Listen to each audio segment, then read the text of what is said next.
Halo sobatku, kembali lagi di KIC Talk. Hari ini saya kedatangan seorang bintang tamu, salah satu guru marketing di Indonesia yang dimana ilmu-ilmu marketingnya itu sangat update banget.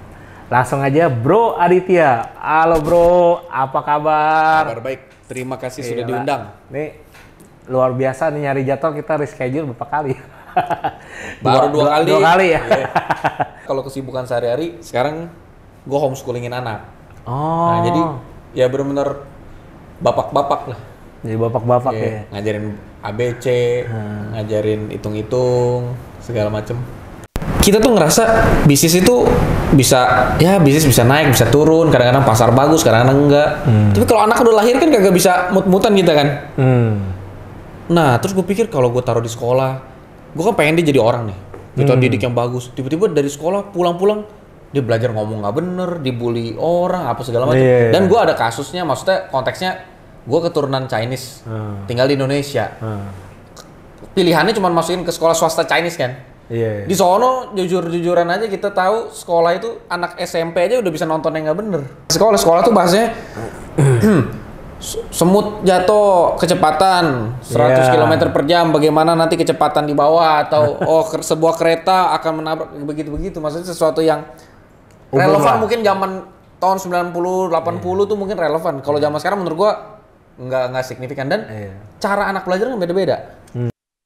Kalau orang tua uangnya udah cukup, terus dia punya waktu buat anaknya, gue yakin dia pasti mau ngajarin anaknya sendiri. Dan kalau dia punya kesukaan ngajar, nah menurut gue suka ngajar, gue punya waktunya, ya udah gue gas aja. Cuman kalau gue bilang ini yang terbaik terus semua orang harus ngikutin, wah itu menurut gue keliru, karena nggak semua orang suka ngajar. Mungkin punya waktunya tapi kagak suka ngajar, bro. Iya betul. Lu suka ngajar kan? Kalau punya anak, gue yakin lu pasti ajarin terus. Tapi ada orang yang jangankan ngajar, ngomong sama anaknya aja jarang, bro. Males ya. Demen ngajar, demen ngomong kayak kita begini, itu biasa lebih relevan. Dan di homeschool menurut gue pribadi, ya gue bisa sesuaiin cara dia belajar. Gue lihat, oh ternyata dia canggih nih matematikanya misalnya. Ya udah kita tekenin ke situ lah, itu keahlian dia. Nah kalau di sekolah kan semua harus dipukul rata, semua sama gitu. Iya, karena harus pelajarin semua sesuai kurikulum kan. Iya, dan kalau misalnya banyak orang yang nggak punya waktu juga, mungkin dia suka ngajar, tapi dia nggak ada waktunya. Ya mau nggak mau sekolah tuh pilihan terbaik lah. Iya. Tapi kalau kita punya waktunya kebetulan terus kita suka ngajar, mendingan kita yang gas. Iya. Menurut gua. Iya. Tapi gua bukan ahli pendidikan, bukan ahli apa, cuman ya gue ngerasa dulu kalau gue dulu kalau gue di homeschoolingin kayaknya ilmu gue mantep banget ya. Gitu. Karena sometimes gini loh, yang jadi problem itu memang ya gue setuju ya tadi ya, kan teknologi sama sains dan ilmu segala macamnya itu kan berkembang nih. Dulu kan kita selalu berpikir, oh kalau 1 + 1 itu sama dengan 2. Sekarang nggak bisa jadi 3 karena kita kenalin orang. Iya kan, bener nggak? Iya bener. Ya kan, kita 1 sama 1, tapi lu bawa temen jadi bertiga. Iya. Gitu loh. Nah jadi hal-hal yang kayak gini, ini sebenarnya kan harus diupdate sebenarnya.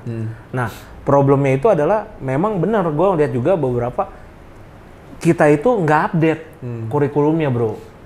Ibaratnya nih, ajaran tahunan kita nih, tahun 90-an, masih di bawah sampai tahun 2025. Iya. Yang dimana dulu mah kita mah kagak ada. Kita juga teknologi, boro-boro megang komputer, bro, sama handphone. Zaman dulu mah, kita mah megangnya gundu, ya kan? Main karet, gaple, atau karambol paling kan. Terus main petak umpet, mainannya begituan doang. Kalau sekarang mainnya ChatGPT, dikit-dikit Google, nonton YouTube. Yang dimana dia ilmu-ilmu itu dia dapat sebenarnya lebih mudah dibanding kita. Iya. Kita itu kalau ilmu nggak ada yang ngajarin, harus nunggu dulu. Oh pas ada paman datang sukses nanya, Om gimana caranya kok Om bisa dapat duit banyak, baru kita belajar tuh. Iya. Kalau zaman sekarang dia nggak perlu, dia tinggal ngetik. Gimana cara menjadi orang kaya? Muncul tuh banyak di YouTube, tinggal ditonton-tonton mana yang dia cocok. Nah makanya begitu anak-anak sekarang lulus nih, kayak kita ya kan kita ada beberapa usaha. Gue kalau mau rekrutmen di karyawan nih, anak-anak tim HRD gue juga, itu sekarang kesulitan mencari kandidat. Padahal pengangguran tinggal banyak. Bener nggak? Tapi kenapa kita susah? Itu tadi, bro. Jadi kita ini kan kalau di bisnis itu kita selalu ibaratnya menyesuaikan. Lihat sikon, kita upgrade. Oh ternyata sekarang ada teknologi ini nih. Dulu mana ada bro masarin kosan kayak di gue di bisnis kos, mana ada masarin kosan pakai website, nggak ada bro. Kita pakai dulu spanduk. Ada kamar kosong. Dimuter deh tuh ya. Muter dia mana nyari. Nih, spanduk. Betul. Yang nggak ada spanduk berarti kosannya udah penuh nih. Yeah. Kalau kosong spanduknya keluar lagi. Di sini masih ada kamar. Sekarang bro kalau pakai kayak gitu kosong kosan lu bro, bukannya keisi. Karena orang lain udah masarinnya lewat Google, lewat platform-platform marketplace. Nah, di mana marketnya ternyata mencarinya lewat sana. Tapi lu masih berharap orang lalu lalang rumah lu gitu, yang orang itu nggak pernah lewat gitu loh. Nah, makanya kan gue bilang, jadi udah nggak relevan nih. Otomatis waktu kita rekrutmen, dia bingung. Dikasih begini, kayaknya dulu gue nggak belajar beginian deh. Akhirnya mau nggak mau kita training ulang tuh. Iya kan? Kita ngajarin mereka ulang. Nah, kadang-kadang kalau balik lagi nih tadi, itu hasil didikan dari orang tua. Kalau hasil didikan dari keluarganya di rumahnya bagus, biasanya dia bisa adaptasi. Tapi kalau hasil didikannya kurang, terus dari pendidikan luar juga sama pergaulannya kurang, biasanya dia mental tuh bro, mundurin diri. Kerja 1 hari, Pak kayaknya saya nggak kuat deh, saya resign. Ada yang seminggu resign, ada yang sebulan resign. Jadi sebenarnya bukan masalah lowongan kerjanya yang kosong sebenarnya. Tapi kandidat yang bisa mengisi lowongan tersebut, sekarang tuh makin sulit untuk didapatkan. Kalau menurut gue segitu. Di sejarah nih bro, cuman ada 3 jenis kerjaan yang dibilang mayoritas orang tuh masuknya ke situ. Dan beda fase, beda jumlah. 3 itu adalah 1 pertanian, 2 itu industri atau pabrik, 3 itu jasa. 1800, tahun 1800 nih, mayoritas orang itu pertanian bro. Yes. Rata-rata orang itu jadi petani kalau nggak peternak udah. Tahun 1800 sebelum semenjak revolusi industri, sederhananya orang-orang barat terutama udah pada bikin mesin uap pertama tuh. Pas dia nemu mesin uap terus dia mulai bikin pabrik. Tadi mayoritas yang tadi petani mulai jadi buru-buru industri. Makanya nggak lama setelah revolusi industri orang mulai ada pabrik, yang namanya pabrik itu kan ada gara-gara ada mesin. Pertama kali setelah mesin uap, mesin itu pertama kali yang revolusi itu mesin uap bro. Awalnya kan misalnya kita kayak panasin air nih, tapi kok kita bingung tutupnya tuh air kenapa gerak-gerak kan? Terus bunyi terus tutupnya gelok. Di situlah pertama kali ilmuwan mikir ternyata panas bisa hasilin gerak ya. Ternyata gara-gara sesuatu tuh dipanasin bisa hasilin gerak gara-gara air nguap gitu kan. Betul. Nah dari situlah sistem itu dipakai jadi mesin uap dipakai jadi ngegerakin berbagai macam adalah pabrik. Setelah pabrik ada, industri masuk, masalahnya adalah dulunya kan pada petani sama peternak. Pada kagak bisa baca, ya buat apa juga baca, yang baca cuman kaum aristokrat, bangsawan dan kawan-kawan. Kerja juga susah bro. Betul. Lu masukin ke pabrik, pencetlah tombol merah. Pabrik kan begitu. Tahan selama misalnya setelah panas tuas diangkat. Dia nggak tahu bro tombol merah. Tombol itu apa? Merah, hijau. Warna juga buta ya. Ibarat kata kalaupun ngerti juga dia nggak efektif bro. Capek. Kadang-kadang ada satu orang yang mungkin. Nah akhirnya orang mikir ini tuh perlu ada standarisasi. Karena pabrik itu terstandar. Mesin pabrik ya yang dibikin sama Eropa ya gerakannya begitu-begitu aja ya namanya tuas tuh apa sih. Nah kalau rusak dan gimana sih, akhirnya mulailah dibikin sekolah itu pertama kali ya gara-gara kebutuhan untuk menuhin industri. Nah industri jalan bagus, semenjak pertumbuhan teknologi akhirnya mulai shifting ke jasa bro. Nah karena industri itu awalnya kan mesin uap yang dijadiin mesin, gerakin semuanya, orang masih gerak-gerak. Pas teknologi tinggi, orang juga udah nggak perlu buat gerakin mesin. Akhirnya nggak butuh lagi buruh industri. Tapi petani juga nggak bisa balik jadi petani lagi kan. Betul. Sekarang makanya per 2010 aja di Amerika itu 2% petani, sekitar 20-an% itu buruh pabrik industri. 78%-nya jasa.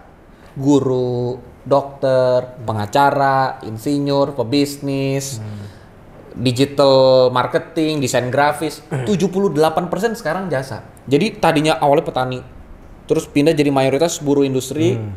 Di situ muncul sekolah. Sekarang muncul dunia jasa. Itu 2010 di US, bro. Sekarang kita kalau ngomongin lapangan kerja, itu masih ngomongin zaman jebot, orang nyari kerja sebagai buruh industri, bro. Berharap, ini dong, buka pabrik dong di Indonesia biar buka pabrik ini. Bro, kalau orang pun buka pabrik di Indonesia, pabriknya dia bikin yang otomatis semua, kagak perlu orang mencet-pencet lagi, bro. Benar. Jadi kalaupun buka pabrik, belum tentu buka lapangan kerja.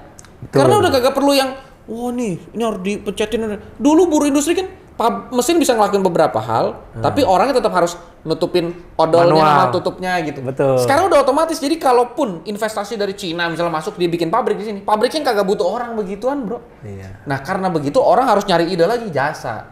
Nah, kita kuat deh tuh mulai bisa jalanin desain website, sosial media, apalah syuting apapun segala macam, manajemen cost, apa jasa. Itu di US 2010 udah 78%. Kita pikir dunia itu nggak bergerak begitu-begitu aja.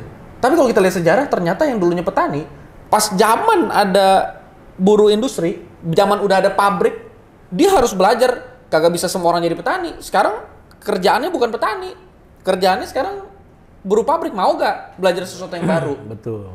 Oke, setelah industrinya berubah jadi semuanya mesin, orang belajar, lu nggak bisa lu jadi buruh lagi, lu harus kreatif. Iya. Makanya, wah ayo kreatif, jadilah industri jasa. Sekarang bro, AI masuk, jebret. Betul. Kita mau sekarang mikir, mana mungkin. Nih, dulu, nggak usah dulu dah. 5 tahun lalu aja coba kita ngomong, nanti dokter akan digantikan oleh, diketawain bro. Dia bilang, dokter mah nggak mungkin digantiin, orang mana? Coba sekarang orang sakit nanya ke mana? ChatGPT bro. Iya. Dia nanya, kepala saya pusing. Apa ya ciri-ciri COVID zaman sekarang? Katanya COVID lagi merebak ya. Iya. Di ciri-ciri. Nah, dokter aja yang paling dipercaya aja bisa diganti sama sekedar ChatGPT, bro. Iya. Sekarang dengan adanya zaman ChatGPT, jasa itu kegerus semua. Betul. Guru yang tadi lu bilang, guru itu mulia, bro. Iya. Petani juga mulia. Tapi pas petani yang mulia itu diganti nama pabrik, tetap orang harus nggak mau jadi petani, harus mau nggak mau jadi buruh industri. Iya. Industri buruh-buruh itu mulia, tapi tetap aja kalau udah diganti sama mesin, kagak mau belajar jasa. Nah sekarang jasa tuh mulia, dokter tuh mulia, guru itu mulia, semua mulia. Tapi kalau diganti sama teknologi, kita mau nunggu sampai terlalu bodoh, bagaimana? Sekarang tuh kita masih mikirnya, di daerah masih mikirnya zaman pertanian, peternakan, di kota nyarinya kerja di pabrik, kalau nggak jadi PNS. Iya. Udah. Makanya Indonesia bisnis cuma 3,5% pebisnis. Semua sisanya ya udah kerja pedagang-dagang kecil-kecilan segala macam. Nah, bisnis sama dagang itu signifikan beda. Yes. Karena dagang itu cuma ngomongin ambil 1.000, jual 3.000, dapat untung 2.000. Betul. Tapi kalau bisnis itu panjang lebar, bro. Nggak salah kalau orang mau dagang, tapi dagang sama bisnis nggak bisa disamain. Betul. Dagang, bisnis. Dagang itu cuman ya udah nih, ada apa nih? Misalnya nih, dagang kos-kosan sama bisnis kos-kosan beda nih. Dagang kos-kosan gini. Ini ada tanah. Ya udah ada tanah. Ya bangun aja jadi kamar kos, jual di platform website atau di mana, jual kamar, pakai brosur, sebarin, udah. Itu dagang kos, bro. Iya. Itu cuman dagang karena dia nemu tanah murah modalnya, dia bangun, dijual, udah itu dagang. Yes. Bisnis itu beda. Yang dibangun kepercayaan. Sesuatu yang kagak ada, bro. Kita sebutnya fiksi. Iya. Trust, service. Itu nggak ada bentuknya. Betul. Buat pedagang, service sama trust sama branding itu sesuatu yang kayak Nggak perlu. Ya, gitu deh. Ya, gitu. Ya ada boleh, nggak ada nggak apa-apa. Tapi kalau pebisnis kayak lu, pasti mikir, beda. Kalau kita kasih laundry, jumlah kilo laundry aja bisa nentuin beda. Betul.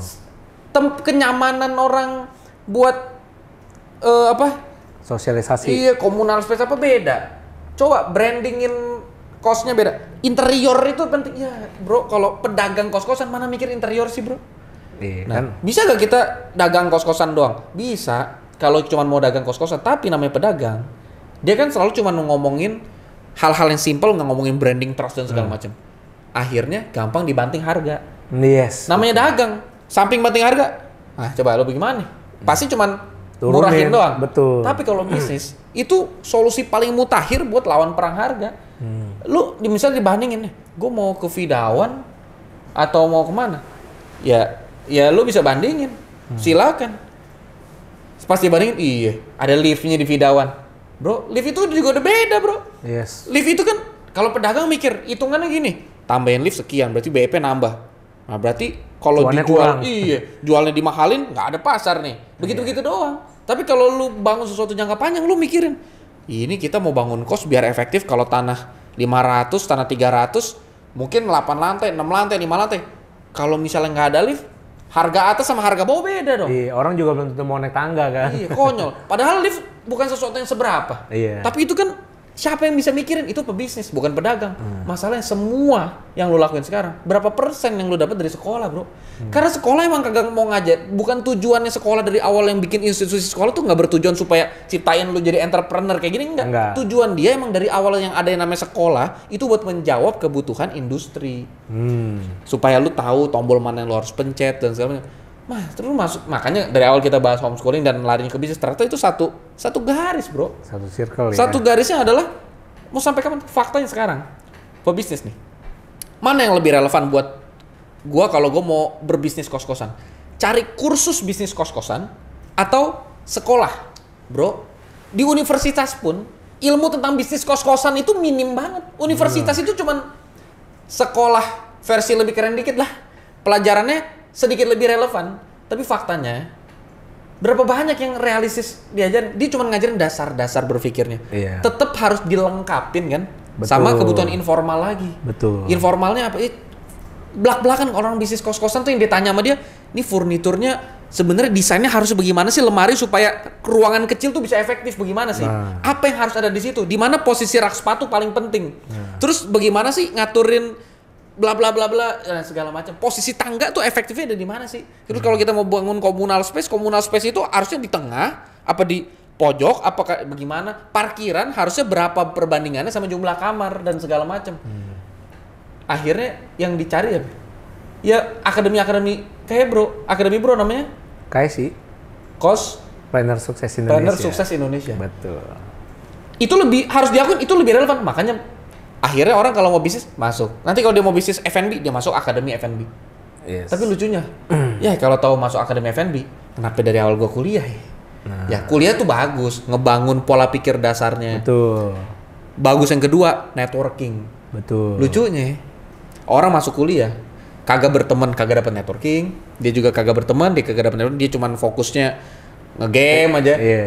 Atau yang kedua, tugas ya deh, bikin aja sama ChatGPT gampang. Iya. Tanya Google. Habis itu ntar kalau ada hafalan paling dihafalin udah. Bro, hafalan sama kerjaan yang cuma lempar ke ChatGPT itu kagak bawa apapun. Kuliah itu harusnya ngelatih cara berpikir, bro. Betul. Cara berpikir sekarang kita serahin ke ChatGPT. Jadi kuliah itu harusnya ngelatih cara berpikir. Harusnya tuh yang dibikin tuh walaupun makalah kita jelek, kalau kita bikin sendiri cara berpikir kita dilatih. Nah sekarang cara berpikir kita kasih ke ChatGPT, hafalan kita nyontek. Nah bagaimana itu? Abis lulus kira-kira mau lamar kerja apa itu? Dia datang, ujung-ujungnya cuman ya mau nggak mau bersihin kos. Udah lulus kuliah pun sekarang kalau lulus kuliah nih ngelamar ke lu pasti cuma dikasih tugas apa? Ya udah, ya kalau kuliahnya masih nyambung, ya udah deh bikin konten sosmed. Pas bikin konten sosmed, ujung-ujungnya lebih kreatif ChatGPT. Iya. Kalau begitu mah kagak usah bayar hire orang kan? Iya. Faktanya dengan adanya ChatGPT dan AI segala macam, tadinya lu butuh 3 orang buat satu ngurusin sosmed, bikin konten plan segala macam, yang satu buat keuangan atau apa ngatur, yang satu lagi buat customer service. Pakai ChatGPT sama AI aja satu orang cukup buat 3 begitu. Betul. Akhirnya apa? Pasti efisiensi, pasti PHK. Betul. Nah, emang itu salah siapa? Salah Bahlil. Nih, bro, Bahlil emang banyak salahnya. Budi Ari apalagi ya kan? Ini maksudnya Bahlil sama Budi Ari di ini ya, bukan yang di Indonesia. Itu yang di sana dah. Cuman maksud gua, itu emang gelombang yang mau siapapun kagak bisa nahan, bro. Iya. Gelombang pas dari petani dia pindah jadi buruh pabrik, itu nggak siapa? Presiden disalahin. Gara-gara presidennya sekarang tanah-tanah sawah dibangun-bangunin pabrik jadi kagak ada lahan. Kagak bisa, dunia emang berkembang jadi pabrik waktu itu. Pas pabrik udah dimesinin semua, orang pada pindah ke jasa, juga dia kagak bisa ngomong, waduh salahnya robot sekarang ya. George Washington nih, gara-gara George Washington nih sekarang ini. Ya emang mereka banyak salahnya, pemerintah banyak salahnya. Tapi kalau namanya efisiensi yang PHK, lu mau berharap sampai kapan? Dia cuma bisa memperpanjang, pemerintah mungkin bisa memperpanjang. Berapa ya? 12 tahun, 2 tahun, 5 tahun. Mau berapa tahun pun pasti one day kerjaan jasa digantiin, bro. Betul. Sekarang setelah ada perpindahan besar-besaran dari petani jadi buruh pabrik, dari buruh pabrik jadi jasa, Faktanya di Amerika buruh pabrik tinggal 20%, 78%-nya jasa. Terus sekarang semenjak ada AI, jasa harus pinter. Nah, perpindahannya kayak bagaimana? Nah, itu kan kita masih bingung banget, bro. Yeah. Tapi faktanya kepake.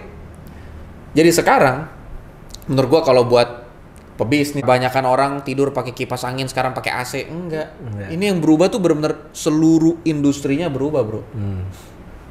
Zaman dulu mesin masih jadul kan, penemuan baru. Dia mungkin mau satu orang itu operate satu mesin satu orang. Seiring teknologi bertambah, sekarang 10 mesin satu handphone, bro. Betul. On off-nya pakai handphone, lewat aplikasi. Jadi otomatis orang-orang yang digantiin sama teknologi ini pasti akan jadi nganggur, PHK. Iya. Nah, pertanyaannya adalah gimana supaya lu nggak digantikan tadi? Kita harus nambah skill. Lu bisa nggak mengoperasikan si handphone tadi, aplikasi tadi? Kalau lu bisa, mungkin lu masih ada harapan dapat pekerjaan sebagai operatornya. Iya. Nah, kalau lu nggak bisa ngaplikasiin, ya lu udah hilang. Iya. Dia pasti akan nyari dong si jasa ataupun si pemilik jasa yang bisa ngakses si aplikasi tadi as operator buat ngelola si beberapa mesin ini. Dan itu terjadi sangat cepat banget. Nah, dengan adanya AI sekarang yang dulunya diremain, itu juga gila. Bahkan kan Microsoft sendiri gantiin karyawannya pakai AI. Yang nyiptain loh, bro. Direktur AI-nya aja diganti sama AI, bro. Iya, makanya kan gila kan. Bukannya nah ini, orang suka bilang gini, mana mungkin nih direktur AI mau direktur apa diganti sama AI. Proses tergantinya itu bukannya tiba-tiba, maaf Pak, Bapak dipecat, ayo robot masuk, nggak begitu. Iya. Cara kerjanya adalah yang tadinya butuh ada divisi tertentu, ternyata divisi itu nggak efektif lagi. Karena AI udah bikin divisi lain jadi efektif, jadi nggak perlu ada divisi ini. Nah, bukan divisi ini diganti sama AI, tapi diganti gara-gara AI udah bikin yang lain lebih efisien. Ya kayak zaman mesin, bukannya mesin tiba-tiba datang manusia robot ngegantiin lu, kan dibayangin orang, emang nanti robot bisa gantiin gua di pabrik. Dia pikir ada robot nih ntar dateng terus tangannya robot masangin tutup Pepsodent, tutup odol gitu. Kagak, digantinya sama mesin yang lebih canggih. Contoh sekarang printer 3D. Nah, dia sekali nyetak bentuknya udah jadi, bro. Nah, bagaimana lu bukan digantiin sama robot begitu, tapi sekarang AI faktanya emang ngeganti. Sekarang yang tadi lu bilang misalnya. Dulu satu orang satu mesin. Sekarang satu orang bisa 10 mesin. Dulu lu mungkin buat ngelola kos butuh banyak, lu pakai aplikasi. Betul. Minim, nggak perlu ada yang jaga jadi standby jadi customer service apa. 24 jam. Semua sekarang juga udah AI, bro. Betul. Sekarang faktanya nih Indonesia ada namanya Cekat AI. Itu perusahaan Matthew Sebastian, bukan perusahaan gua. Jadi gua bukan endorse perusahaan gua nih ya. Dia ngegantiin customer service bisa jawab 24 jam, bro. 1 juta doang sebulan bayarnya. Dan dia bisa jawab semua kalau kita misalnya ngechatnya singkat-singkatan gitu kayak. Iya gitu ya. Iya, kayak bagaimana ini harganya cuma HRG apa terus kita typo salah-salah, bro. Dia ngerti konteks, dia jawab kayak orang, bro. Dia kagak pernah tidur, kagak pernah bad mood. Dia pinter juga follow up-nya bagaimana. Dia bisa dilatih. Cuma 1 juta sebulan. Itu orang juga mikir, bro, daripada gue bayar gaji 1 customer service, 2 customer service, ini bisa kerja kayak 3 customer service. Betul. Lebih kayak, murah lagi ya. Jauh, bro. Iya. Emang semua jadi nggak butuh orang kata dia. Butuh orang, bro. Tapi orangnya lebih sedikit dibutuhinnya.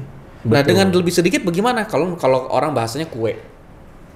Kalau lebih banyak orang yang dibutuhin, kuenya kemakan semua. Tapi giliran sekarang orang cuma dibutuhin 1 yang tadinya 3, gimana pun kan kuenya lebih banyak porsinya. Lama-lama orang itu gemuk-gemuk, tapi yang satu makin gemuk, yang satu makin kurus. Logikanya supaya orang semua tetap bisa dapat makan, walaupun tadi kerjaan 3 orang diganti 1 orang, kalau ada lebih banyak kerjaan, lebih banyak perusahaan, lebih banyak uang yang beredar, lebih banyak ekonomi yang makin membesar, sekalipun 3 orang diganti 1 orang dengan AI, tetap 2 orang yang sisa tetap dapat kerja karena perusahaan makin maju makin banyak. Masalahnya di Indonesia, bro, lu bikin pabrik, baru mau nyiptain lapangan kerja, datang ormas ya kan, mohon maaf nih, istilah kata, istilah katanya banyak banget, bro, istilah kata nih, ada gak nih ngomong-ngomong ke orang sini? Ya, dia minta kerjaan buat orang sini. Yang model-model begitu. Ya gimana orang mau maju bikinin kuenya? Akhirnya yang tadinya 3 jadi 1, 10 jadi 1, sisanya harusnya dapat lapangan kerja lain, bisnis lain. Kagak ada bisnis lain, bro. Bisnis apa yang mau buka di sini? Dikit-dikit istilah kata mulu. Benar. Lu ngerjain kos-kosan, lu tahu dah kalau lu lagi ngebangun rumah bagaimana istilah katanya. Berapa banyak amplop yang harus dibikin? Makanya orang kebanyakan nggak mau invest gara-gara birokrasi istilah katanya tuh dari level bawah sampai yang berdasi, bro. Itu istilah kata semua. Betul. Istilah kata nih orang sini nggak ada nih bagian apa ya? Inilah sekedar nasibok. Nasiboknya dia maksudnya amplop 300.000 nasibok. Iya. Nah, itu yang bikin bisnis akhirnya Indonesia nggak seru. Karena ya kalau di atas kertas bagus. Bikin PT kan cuma 4 juta. Pajak kan cuma sekian persen, bukan pajak sekian persen, bro. Pajak aja udah tinggi. Iya. Tapi kalaupun pajak cuma sekian persen, berapa banyak biaya lain-lain yang kagak bisa ketulis, bro. Betul.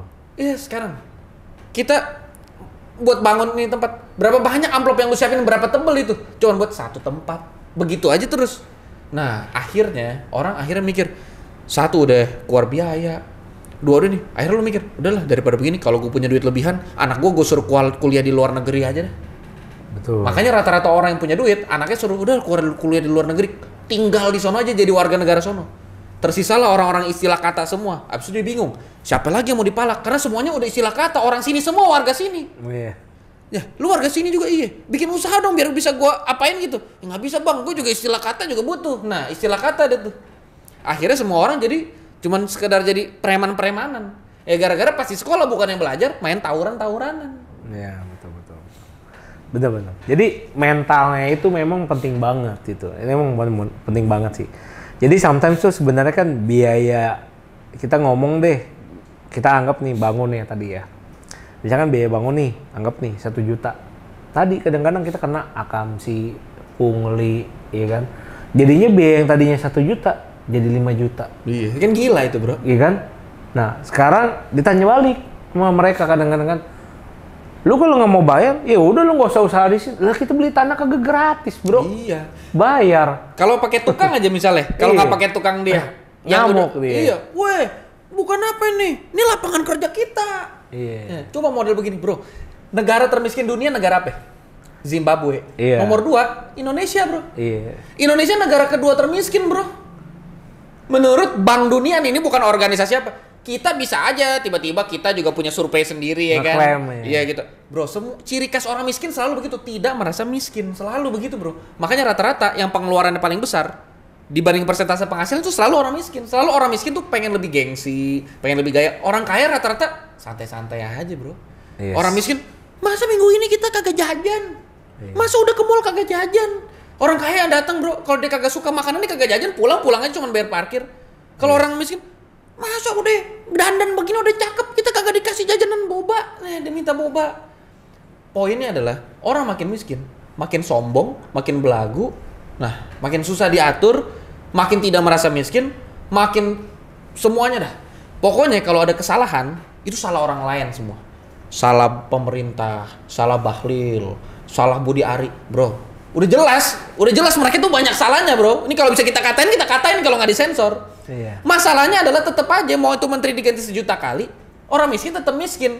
Bukan semata-mata gara-gara pemerintahnya kurang buka lapangan kerja, bro. Orang mana yang mau buka lapangan kerja? Terus lu bisa demo, lu toyor-toyor kepala direktur cuma gara-gara gaji telat sebulan, bro. Betul. Ya, coba aja. Maksudnya, ini sekarang gue tanya, gaji telat sebulan salah gak? Salah. Tapi cara lu juga, cara mintanya salah. Abis lu demo, lu toyor-toyor begitu, dia ngambeknya apa? Dia tutup tuh pabrik. Nah, mati. Susah gak tuh? Iya, betul. Maksud gue, cara mikirnya juga kan harus diatur kan.